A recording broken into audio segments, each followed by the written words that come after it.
Welcome to the Stetzer ChurchLeaders Podcast, where we're helping Christian leaders navigate and lead through the cultural issues of our day. My name's Daniel Yang, the director of the Church Multiplication Institute, and we're excited to have with us today Justin and Lindsey Holcomb. Justin is an Episcopal minister and teaches theology at Reformed Theological Seminary and Gordon Conwell Theological Seminary. He serves on the Board of Grace, which stands for Godly Response to Abuse in Christian Environments, as well as on the boards of Heart Support and Leaders Collective. Lindsey holds a master's degree in public health with a focus on violence against women. She's provided crisis intervention to victims of sexual assault and domestic violence. Lindsey's also worked as a case manager at a sexual assault crisis center and domestic violence shelter. She now works at Samaritan Village, an anti-trafficking organization in Florida. But first, let's hear from Ed Stetzer, our editor-in-chief of Outreach Magazine and executive director of the Wheaton College Billy Graham Center. Yeah, good to have you on listening. For those of you listening, this is it's a sensitive topic. We should even mention we're going to talk about some of these triggering things about sexual abuse and more, but it's such an important topic. And for me, I've been trying to learn. I've been trying to learn for years. And some of my teachers are right here. And Justin and Lindsey, they're co-authors of God Made All of Me, a book to help children protect their bodies and rid of my disgrace, hope and healing for sexual assault victims. And because here we're much conversation about how churches have responded poorly, and I think it's important to have those conversations. And I want to talk today, though, how we can respond well. And hopefully, our audience is pastors and church leaders. As I've been learning from Justin and Lindsey, others can learn as well. And this conversation will help advance some of our better engagement with survivors and more. So let me just start with Justin, because when we talk about abuse, we talk about sexual abuse in particular, physical abuse, but abuse, it impacts us at multiple levels. And, particularly when people are abused in church and ministry contexts, talk to us a little bit about what are the consequences of that abuse in the lives of individuals? How long do they last? How do we think about these challenging journeys that people are walking through? Well, thank you for letting us be here, and love to have attention and the light shined into a dark area, and love that leaders like you two are doing this and making this available. And what happens is the effects of abuse strike people physically, emotionally, psychologically, socially, and spiritually. So it's a comprehensive type of harm, and how the effects play out are going to be different from every single person. But it's the comprehensive picture that's so clear.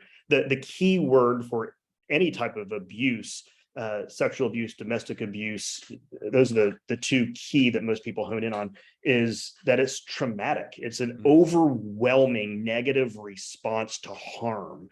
And the key spiritual effects are a deep sense of distorted identity or self-esteem. Just someone's self-worth is just ground into the dirt. Shame is the other main effect of just feeling like damaged goods, feeling dirty, filthy, vulnerable. And then some others that would be in effect are anger, and trying to, I'm feeling angry. Is that inappropriate? Is that wrong? But what ends up happening because of the prevalence of abuse, and I mean, people know the stats at this point, but just to be really clear, 1 in 4 women, 1 in 6 men are or will be survivors of sexual abuse. 1 in 5 women and 1 in 20 men are or will be survivors of domestic or intimate partner abuse, and 1 out of 5 children are sexually abused before their 18th birthday. So the prevalence is so high. So that's why having this conversation with church leaders is so huge, because I just keep on telling church leaders, pastors, look into the congregation and divide by 4. And that's how many people have a direct response of abuse. And then everyone else there is connected to them. Everyone knows someone that suffered abuse. And we could spend a half hour right now listening to people that are close in each one of our lives that have suffered. And so that's why talking to church leaders, because as you said, the church has done a bad job at times, but the church is also one of the most powerful forces in someone's life. There's a word called pharmakon. I'm not trying to go nerdy on us, but pharmakon, and some philosophers talk about this.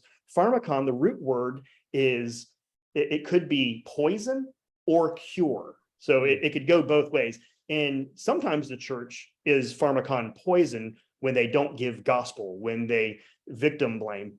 But the church is also pharmacon cure, because we have the hope of the gospel and the power of the Holy Spirit working and applying the work of Christ in people's lives. And we can just tell stories about the power of the gospel. And we're not saying this in some type of simplistic, here's a Bible verse that'll make you feel better. Like the work of Christ, death, resurrection, and ascension and return, what that means for survivors. Well, and that's what your book that you co-authored together, Rid of My Disgrace, really gets into. So, Lindsey, when you all wrote Rid of My Disgrace: Hope and Healing for Victims of Sexual Assault, I mean, you really talk about God's grace bringing healing to survivors. There are some believers who think that survivors should just look to the Bible alone, rather than go to licensed therapists and counselors. But how can you help believers think through the necessity of both, grace in the Bible and the believing community, but also the role of licensed professionals? Well, that's a great question, because I worked at a sexual assault crisis center that was secular. And before Justin and I wrote Rid of My Disgrace, we were dating at that time. And when I was working at the crisis center, and we'd go on these dates, and I would kind of share with them just vaguely some stories and my frustrations that I just kept seeing a lot of the victims just kind of come in over and over again with the same issue and really struggling. And of course, it is a ministry of long suffering. There's no quick fix, especially when there's been decades of abuse. But not really seeing a lot of healing happen. And so when we were talking on our dates, I would ask him, I'm like, what have you learned in seminary? What does God say about this? And he was like, I have learned nothing in seminary. And this was back in 2000. I learned nothing about abuse in seminary. Fair enough. I understand. We understood the context. He learned nothing about abuse. And this was in 2005, 2006, where it wasn't being talked about. But, and so we slowly started kind of really looking through scripture and what does God say about abuse and his response and his righteous anger, and how does Jesus apply healing, and how does that all kind of fit into the story? And thus the book was kind of born, and just realizing there really wasn't anything on the market. But I always tell pastors and parents and survivors, like, of course, like, scripture is essential. Like, apart from Christ, like, we have no hope, and we believe hope and healing because of the life and work of Jesus. And so, but a lot of times survivors need someone to walk alongside them and unpack a lot of the myths and misconceptions they've been carrying around, a lot of the lies, a lot of the terrible degradation that they have just been shouldering for years or even a month. And so having a trauma-informed, a theologically robust counselor, a mental health provider that can actually walk them through a lot of their questions, a lot of the lies they've been carrying around that maybe their abuser had told them, is so key, rather than just, here, take this Bible and go on your way.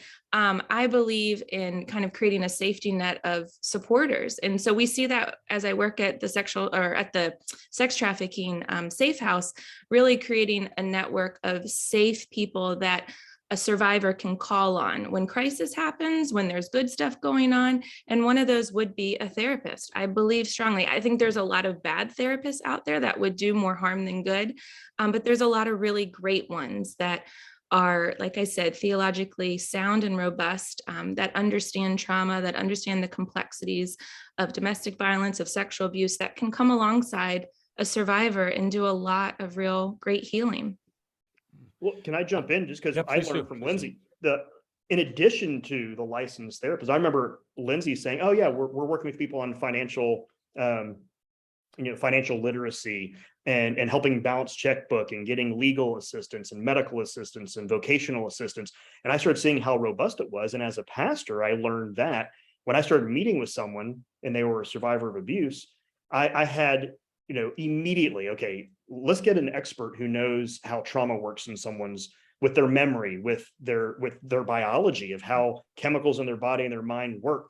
And then started working with doctors and just encouraging people to go to their medical doctor and do a vitamin check and make sure all their levels were okay. So we actually created a team because I thought counselor, doctor, spouses, family support, pastor. So I played a role as a pastor, and I got to stay in my lane where I could do what I could really do, and then work with the therapist and then work with the doctor and be a team.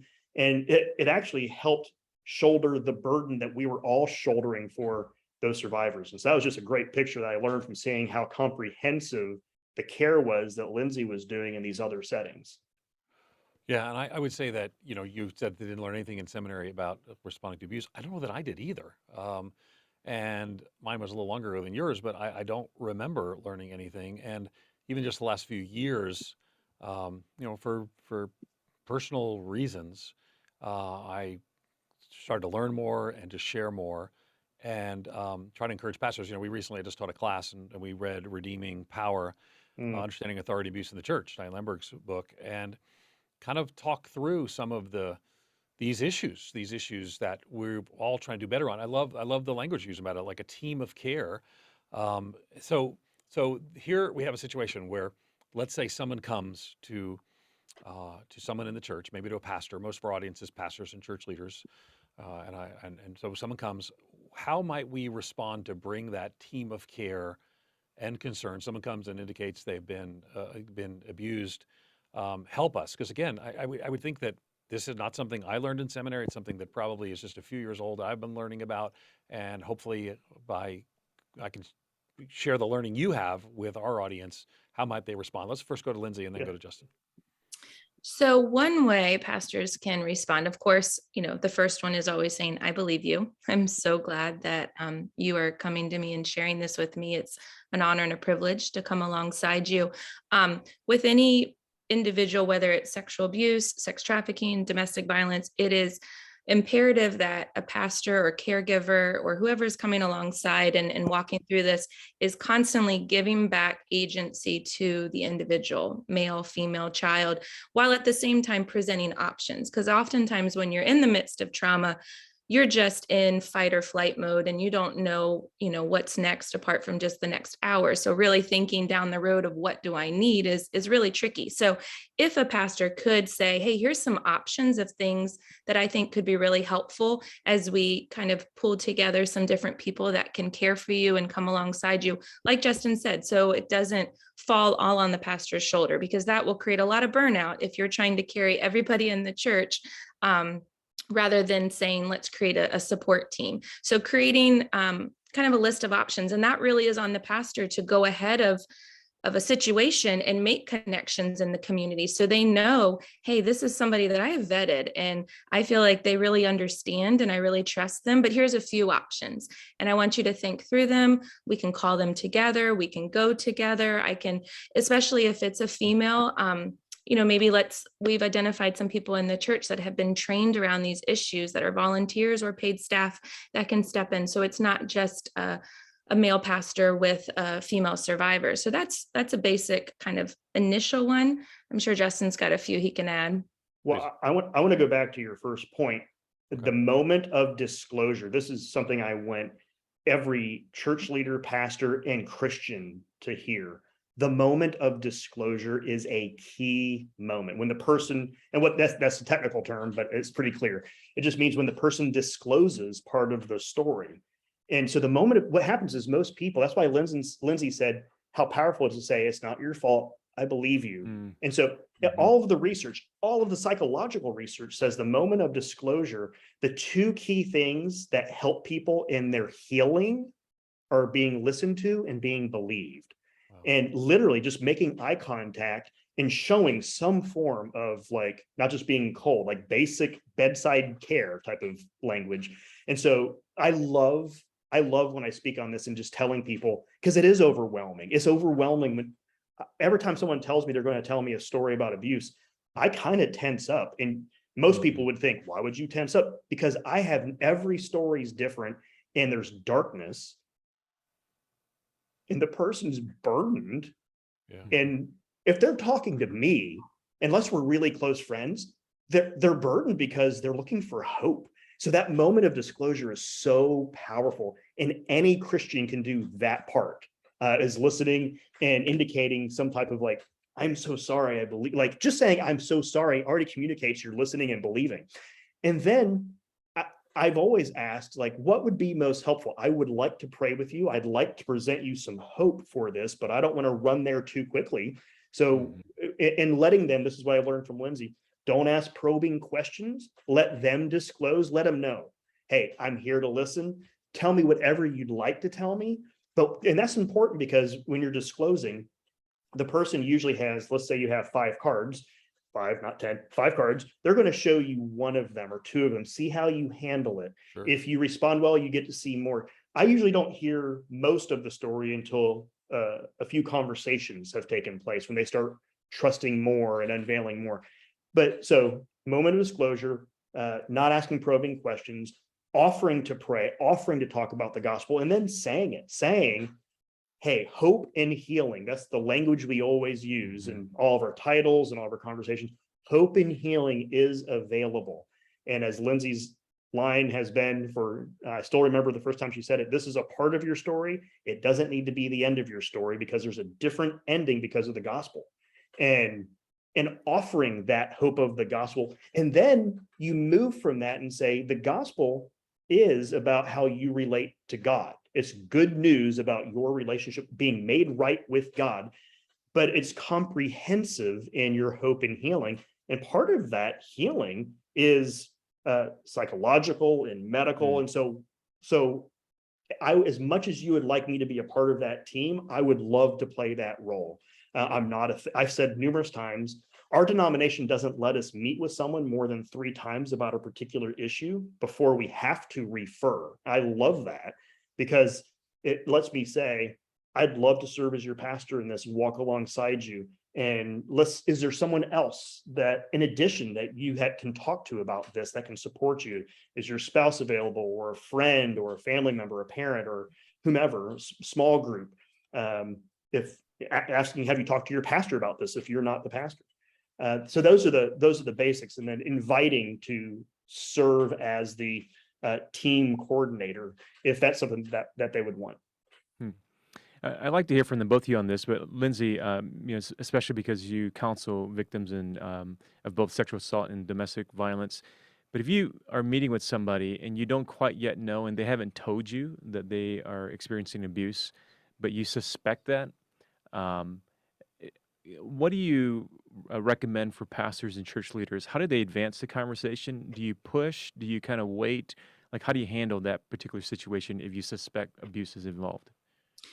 I was thinking about that earlier, because I was like, not every individual, I mean, in a perfect world, someone's going to come and, say this is going on. But I think more often than not, because abuse, especially domestic violence and even sexual abuse, can often become normalized. Like, this is the way it's always been. I don't know any different. There's not language to really identify what is happening to the individual. So I would say, for a pastor who has a suspicion, for an adult, we'll speak about adults and then children, but a pastor who has kind of an inkling that there might be domestic violence going on or sexual abuse, it is really important, especially around domestic violence, that the pastor is not bringing the spouses together. And this sounds probably pretty simple, but we've seen it done and we've heard it done a lot, where they will bring in the couple for couple counseling and pastoral care. And that's really dangerous, because now you have the victim sitting in there with their abuser. And even though, if you're unsure, it just isn't a safe place. There's not going to be a lot of education done. But I think it's important if pastors can get really trained, or just basically trained, on the definition of domestic violence, the definition of sexual abuse. So then, as they're talking to somebody, very gently, they can say, gosh, I hear what you're saying, and this is what it sounds like. This is what I'm hearing from you. From what I have read and been trained on, it seems to be kind of in this category of domestic violence, or it seems to be in this category of sexual abuse. And this is the definition of sexual abuse. Does this sound in line with what maybe you've experienced? And so that's one way that I've seen Justin kind of work with pastors, and even as he's been working individually with folks, and that's dealing with an adult. When it's children and you have a suspicion, you call 911, you call the police. You don't probe and ask questions. You report immediately when there's any suspicion about childhood abuse. What do you think, Justin? Absolutely. What stood out is what I wasn't ready for when we wrote Rid of My Disgrace. We did a lot we did the definition as one chapter, and then the second chapter were the effects of abuse. A lot of people read the effects chapter and then realize, wait a second, I think what happened to me falls under a different category of this crime and sin of assault or abuse. And that was surprising, because that means that even people who have a story of harm or abuse don't necessarily call it that. And they have some sense, some struggle, some burden. And what I wasn't ready for were for people to come to me and go, I'm feeling like this, and it looks like it might be abuse, because they don't have that category, because the definitions have been so narrow for so long. And now, thanks to the cultural conversation, the church jumping in and talking about this, people are expanding their definition to realize abuse is not just a very narrow understanding of, for example, I want to be careful with the word, but most people think I wasn't raped, therefore it doesn't fall into that. So realizing that definition is broader. So I've had to work with people and say, honestly, from what you told me, that sounds like a crime and a sin. And I think to acknowledge and name that's actually abusive behavior. That's why I love the question, because that's actually a very tangible reality. And then that's the person not really having the category. If you suspect it, everything Lindsey said, follows right after that.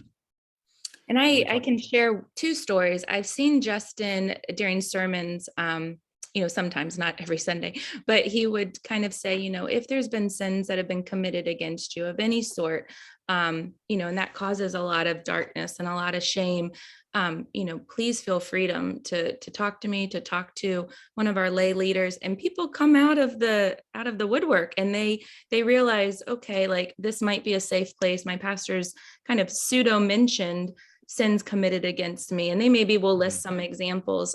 So that is something a pastor can do. But just to give an example of how somebody who's walking through abuse, it can be very normal. I grew up in a home where there was domestic violence. It was verbal, emotional abuse with my dad. He left when I was 13. And then I went on to date a guy in high school who was verbally and emotionally abusive. But to me, that was normal. That was just how you interacted and related. And it wasn't. And then I go on to college. I'm an educated individual who has traveled. I feel like I'm well read. I feel like I know a lot. And then oddly enough, I call it God's providence. He brought me to work at the domestic violence shelter. I thought, oh, I would like to work with those ladies. Like, that sounds like a really great place to serve. And as I'm sitting in the training and they're going through kind of DV 101, I literally felt like I got slapped in the face, and I was like, this was my dad. But he wasn't hitting my mom. He wasn't throwing things across the house, but we fell within the definition. So I use that example to say, I think 9 times out of 10, the pastors are going to have to be doing education about, hey, this is what I hear from you, or this is what I think is going on. Let's look at some of these definitions together and think through that. And very tenderly, obviously kind of working through that. But I think it's important that you don't need to just necessarily sit back and wait for someone to always disclose, because that's really hard for a survivor. You said the pastors are going to do some education, yet I think for us pastors, we need some education. I don't know that I could have had these conversations 10 years ago. I don't know. I didn't know what I didn't know. And now we're being informed, and then we're talking about being trauma informed. I want to talk about that in just a minute, but let me remind you, if you're listening, that there are 2 books I want to encourage to you. I already mentioned Diane Langberg's book, but let me mention that what Justin and Lindsey have written together, God Made All of Me, a book to help children protect their bodies, which I think I had the privilege of endorsing, and we've talked about this on a couple of programs. And then one earlier is Rid of My Disgrace, which I read and was deeply moved. I wept when I read that book, just full disclosure. Rid of My Disgrace, Hope and Healing for Sexual Assault Victims. So informed, clearly, and hopefully people are listening to this podcast, pastors and church leaders will then say, I want to learn more. And again, get those books, and there are others. But and particularly with the number, we talk about 1 in 4 women, we talk about 1 in 6 men. I mean, this is a substantial number of people in your congregation. But now we're hearing new language, like being trauma informed. And that's new. I want people to be informed about some of the dynamics of abuse. What does it mean to be trauma informed? Can you unpack that some for us? Yeah, I love that we're talking about that phrase, because it's being used a lot. So let me give you a definition of trauma, and that helps, because there's 3 dimensions to trauma. Definition of trauma, and this is kind of boilerplate, so this is not our definition. It's an individual trauma results from an event, series of events, or set of circumstances that is experienced by an individual as physically or emotionally harmful or life-threatening, and has lasting effects on the individual's functioning and mental, physical, social, emotional, and spiritual well-being. That is from the Substance Abuse and Mental Health Services Administration. That is the concept of trauma. I've seen that definition everywhere in trauma definitions. There's 3 dimensions to that there's an event, there's a trauma event, and it could be exposure to or experience of. There's an event, that's part 1. It's an experience of trauma. The person actually, there's a subjective element. The person experiences that as a traumatic event. Not all people that have a traumatic event happen experience it as traumatic. You just heard Lindsey describing her own story until she realized, wait a second, that is. And then there's an effect. Trauma always comes with adverse effects. So event, experience, and effect are the 3 dimensions of trauma. And trauma affects survivors comprehensively: bodily, health, emotion, psychological, spiritual, social. And what happens with trauma is how memory works. That's the key thing for being trauma informed, is that trauma memory is different from typical memory. In trauma memory, your body remembers because that memory hasn't been processed in your brain and in your mind the way that most memories do. It doesn't get processed like other memories. And so it kind of resides, and you relive the memory as opposed to just seeing it in your mind at a distance. It's actually right in front of you. And there's so many effects. People have experienced trauma. You have increase in depression, suicidal ideation, post-traumatic stress, alcohol abuse, drug use. And so you start seeing how the effects play themselves out. So trauma informed is being aware of what is trauma, and what are the effects, and then what are the possible helps for someone who's trauma informed, helping them. And that's where specialists need to be involved, because what's not helpful is some type of hyper spiritualized, let's go back and heal that memory. Like a therapist can do that, but I have no business going to that person and saying, hey, how about close your eyes, you, me, and Jesus will go back in time and kind of relive that memory. That's where we're diving into the deep end, where specialists need to help process that memory and heal it. But to be trauma informed, there's actually, I said earlier on, there's the churches can be the poison or the cure. And the reason that we can be a cure, and what I mean cure as a theme, not like we're the cure, obviously, but I want to be careful on that. A lot of trauma specialists have said, hey, Scripture's really, Christian trauma specialists, Scripture's really important because it offers a big narrative in which that person lives. And so the way we would talk about the narrative of Scripture is God's story of redemption, and we are in it, but there's something that came before us and something that came after us. It gives them a place in a larger story that's not just their entire story, and God plays a small role as a character in their life, but they're under this narrative. Or the fact of the cross. Trauma specialists, trauma-informed theologians have said there's something really powerful that the second person of the Trinity takes on human form and experiences trauma on our behalf. He experienced physical trauma, spiritual trauma.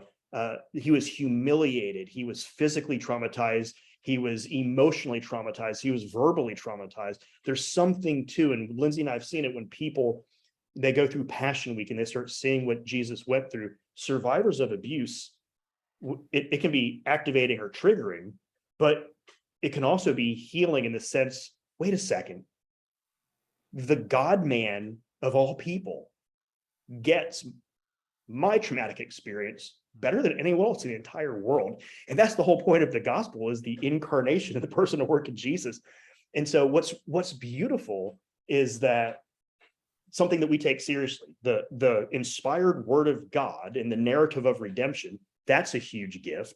The person and work of Jesus, the God-man, that's a huge gift. And so we actually have resources in our faith and our Christian tradition that are wonderful tools for people who need trauma-informed care. So how can we as pastors, most of us are not trained, and because of the lack of training, we want to engage partners in mental health. But how can we as pastors be more trauma informed? Maybe not using that term because I think that maybe claims more than we might be able to claim. But how might we prepare ourselves better to walk alongside people who've experienced trauma and to be more informed about those trauma realities? Lindsey, let's go to you, and then Justin can weigh in as well. Sure.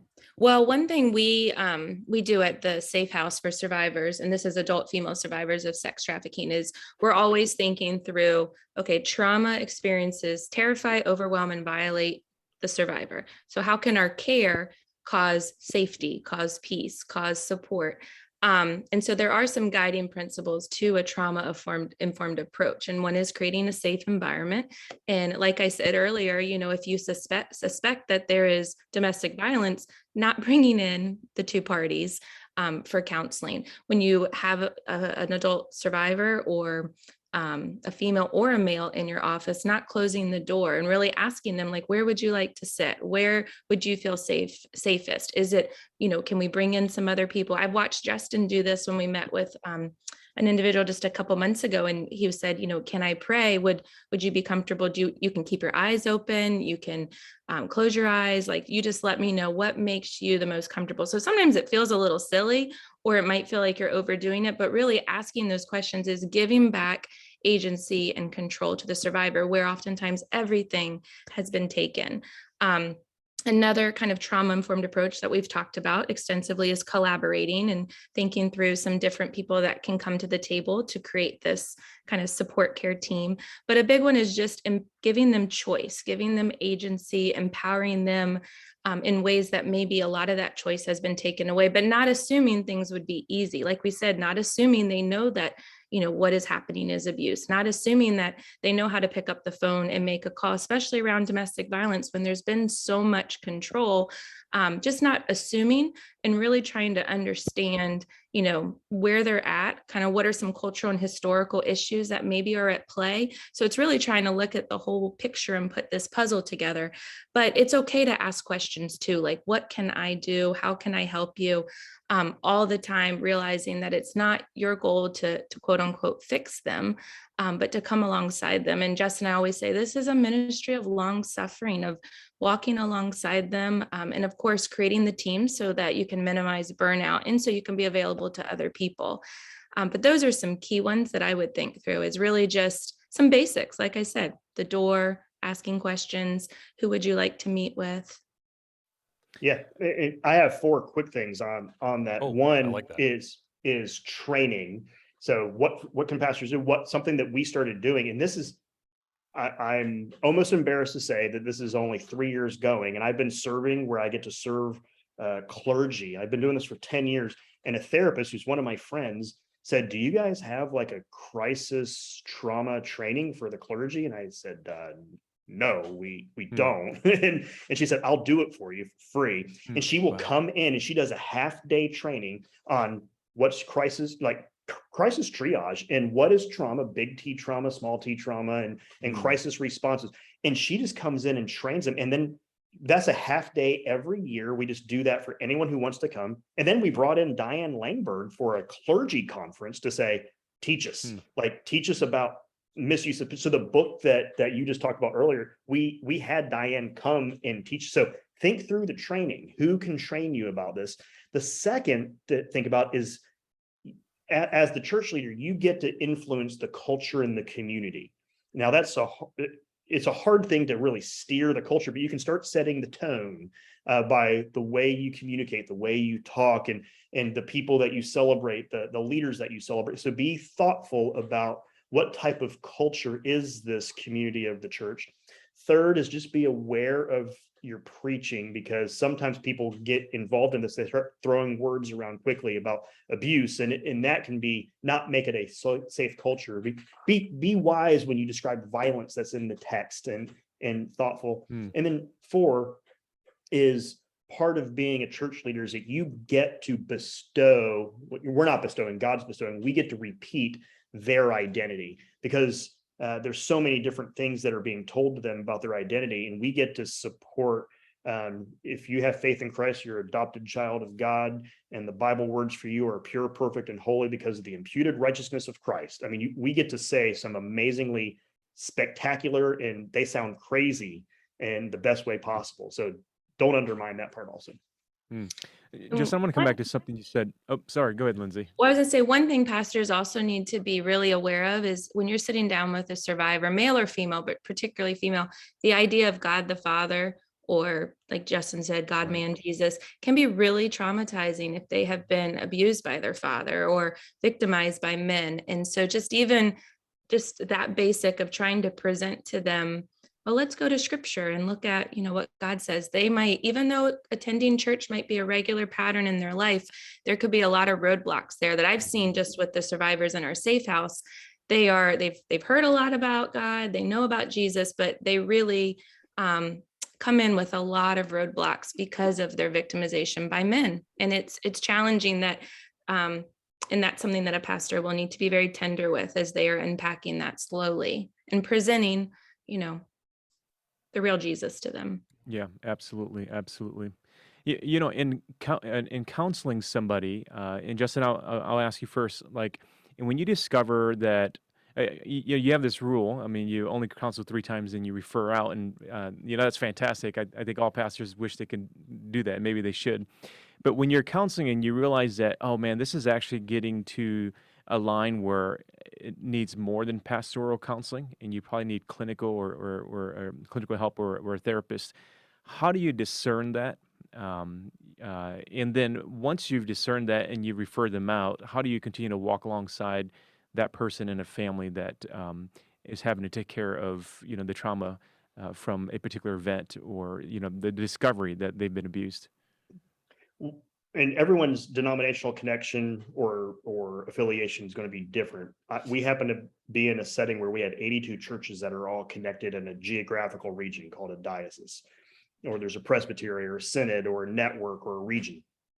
So one thing I've already done is I've gone through and we've already made a list of therapists that we make available to all the clergy. So we kind of went through who are some therapists that we know we can recommend that way, because it's overwhelming if you go, hey, I think you need some therapeutic help, and they go, well, where do I start? I mean, that's just a huge burden. I would feel burdened by that, and I'm not in the middle of it.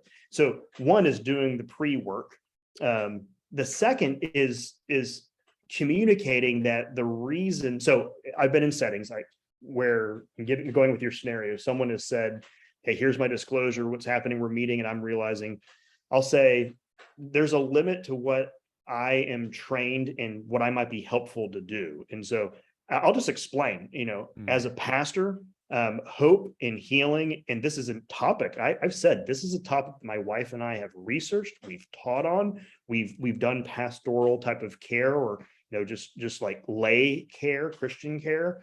But therapists are a great tool. What I've been noticing is that a few people, more and more, they will refer to, hey, as I was talking with my therapist, and so some people, I've been noticing there's one scenario where people have a therapist and they're coming because they want the pastoral dimension, that their therapist says, I'm a therapist, I can't do that. I'm a Christian, but let's go talk to your pastor. And so your scenario is the other direction.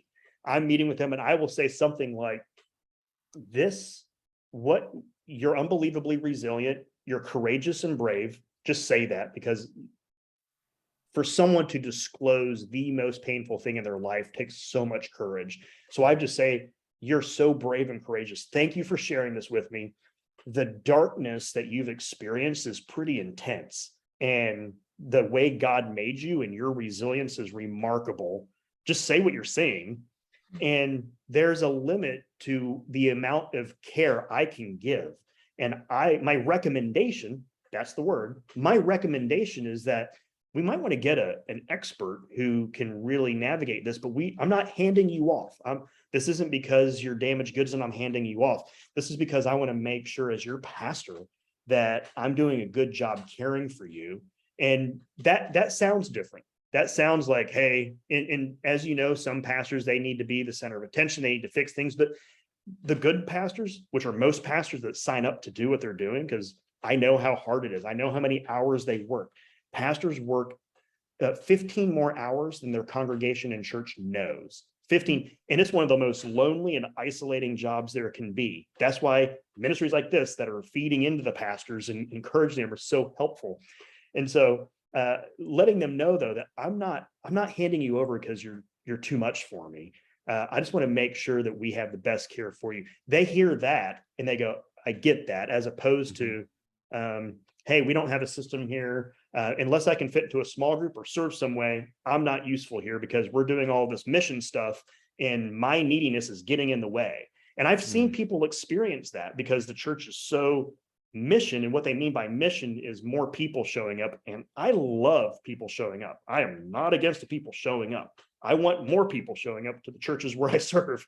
But if the leader talks in a certain way about mission is worshiping God, cultivating the culture of the church where the word is preached and the Lord's Supper and baptism celebrated, and being sent out into the world. Caring for them fits in that, and make sure that they have, that's communicated from the pulpit, that's communicated from the website, and that's communicated in that pastoral session. This is probably the one of the longest podcasts we've had, and I think it's such an important topic. And so we're going a little bit long, but you guys have just been such a gift to me personally. I've learned so much from you on this journey. Also recognize I have so much more to learn. My guess is there are people listening saying, just knowing that we don't know, how can we know better? How can we do better? What would your exhortation, just to each of you, and we'll start with Lindsey and then go to Justin, what would your exhortation be for pastors and church leaders to say, I want to do better in this space as I'm trying to do? What would you say? I have a couple ideas. One, they can jump on Justin's website. It's justinholcomb.com and read articles. On there are listed just different things that churches can do to better prevent childhood sexual abuse. How can they really create their children's ministry to be a safe place? And of course, nothing is 100% foolproof, but what can they really put in place as far as not having couples or siblings serve together in children's ministry? And that has a variety of reasons, just because they'll be less likely to see if something is inappropriate or call it out. Women should only change the diapers of babies. So there's just some basic little tiny things that you can start doing immediately. Look at your policies, look at how you handle children's ministry, youth ministry. Is your youth pastor trained and equipped about childhood prevention of sexual abuse? Are they texting the children, or are they copying the adult onto an email? Like, there's certain things like that they can really start doing immediately. Another one that we've talked about is going ahead and reaching out in your community and finding out who are the good therapists, who are some great physicians, who are some great investigators that I can call that handle, victim advocacy or handle child abuse, sexual abuse cases, and start building just a website or a list of those things so that you have some people to call. So create those bridges in the community, look at your policies, train your staff. Definitely any volunteers, my goodness, do interviews, do background checks, get references. Don't just stop at a background check. I always say you need to probably have 3 pieces. It needs to be a number of references, a number of calling those references of different unique people, not just friends. Looking at their resume, have they bounced around from organization to organization every 1 or 2 years, doing an interview with them, and then just making it really aware to the congregation, like, hey, these are ways maybe we haven't done well, but this is the direction we're moving in, where we're going to be really transparent. We are really, going to kind of tighten down our policies so that our children are safe, so that we're creating this environment that is going to be safe to individuals who maybe have experienced abuse of any sort. And we're moving in this direction. So a pastor can admit that to their congregation of, we're shifting in this direction. And that sends a strong message to predators who might be in your church looking for some gaps to take advantage of. But Justin probably has some more to add. Yeah. So pastors, people who want to learn about this, let me give you an example. A few years ago, I started getting into really deep diving on financial literacy, personal finance, investing stuff. So what I did was because I wanted to learn about it. I was looking up books and podcasts, websites. I was talking to my friends. So I just think of, I need to learn this. How do I solve this? So one is, what are the resources? The first place to start are books. There's many books from New Growth Press on abuse. There's small 3,000 to 5,000 words on different types of abuse. There's our book, Langberg's book. I mean, the past 10 years has been shockingly encouraging of how many resources are now available. When we first wrote our book, it was 10 years ago, 11 or 12 years ago. And there was like Dan Allender had a book, and then, there are a few others, and then our book, Rid of My Disgrace. And then thankfully, there's a whole bunch of other ones that are out there. There are books available, and you can tell by who's endorsing them, who the author is, if they have the kind of theology that would fit really well. So there are resources out there. There are courses in seminaries. This has been the past 3 or 4 years. Lindsey and I have taught Abuse and the Church. That's the title, Abuse and, not in, and the Church. We've done that at Reformed Theological Seminary, Westminster Seminary, California, Nashotah House, Gordon Conwell. So that it's a 1 credit hour, 2 credit hour course. They open it up to every school is opened up for auditors. So check your seminaries and see if there's courses on this. We walked into one class. I thought there'd be like 5 people. I was like, okay, we're doing abuse, and 70 people were in the classroom. This was here in Orlando at RTS. So there are courses. And what happened was that because the people, I said, what are you all doing here? I started, as you can tell, I cry. I started crying as soon as I walked in, and I was like, this is amazing. There's 70. What's going on? And they said, we want resources. We read the books. Let's do this now. There's conferences that are available. Lindsey and I have spoken at some. There's conferences all over the place now, thankfully, where this is available. And there are trainings that are available, as Lindsey said, to bring to your church, to do certificate training, to do the training that's available. There's numerous organizations. I'm on the board of one called Grace, Godly Response to Abuse in Christian Environments. There are dozens, at least a dozen other organizations that will do trainings for your church. And so those are some of the kind of low-hanging fruit of where to go. But I don't mean low-hanging fruit like it's kind of obvious. I mean, like they're right there for the picking, but I wouldn't know of these organizations if we weren't doing this. And that's what's so encouraging is there's books, there's organizations, there's courses, and there's conferences, there's podcasts that you can go listen to. Yeah, we've come a long way.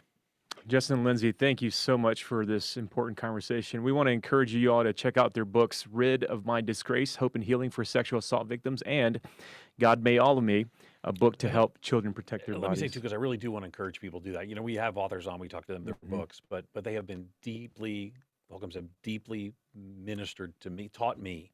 And I want to encourage people to pick up those books as well and go to that website as well, because I've learned and still got a way to learn. You want to say something, Justin? I want to say something because you've been very kind to us, Ed, and I know you're not doing flattery. You don't do flattery because what you say is what you mean, and that means the world to us because we've been friends for over 10 years, and I love the fact that we get to partner and do this. And so the fact that we've had an influence, that's just really fulfilling. And the fact that every time you have a chance, you're like, hey, Justin, Lindsey, let's talk about this. And you've been such an advocate for getting, because you have a heart for the gospel, you have a heart for the church and leaders and the world. And how that all works out is so much fun to see someone who has taken the opportunity that you have to kind of be a megaphone for the message, both for the survivors, for the church, for the leaders, for all these different people, all for the sake of the gospel. So I want to also say thank you to you for the way that you've done this. You have been a wonderful advocate, and I'm grateful for what you've done over the 10 years that we've been teaching you. So, Amen. Yeah. Well, thank you, Justin and Lindsey, and thanks to you all for listening to the Stetzer Church Leaders Podcast. You can find more interviews as well as other great content from ministry leaders at ChurchLeaders.com/podcast. And again, if you found our conversation today helpful, we'd love for you to take a few moments to leave us a review. That'll help other ministry leaders find us and benefit from our content. Thanks for joining us. We'll see you in the next episode.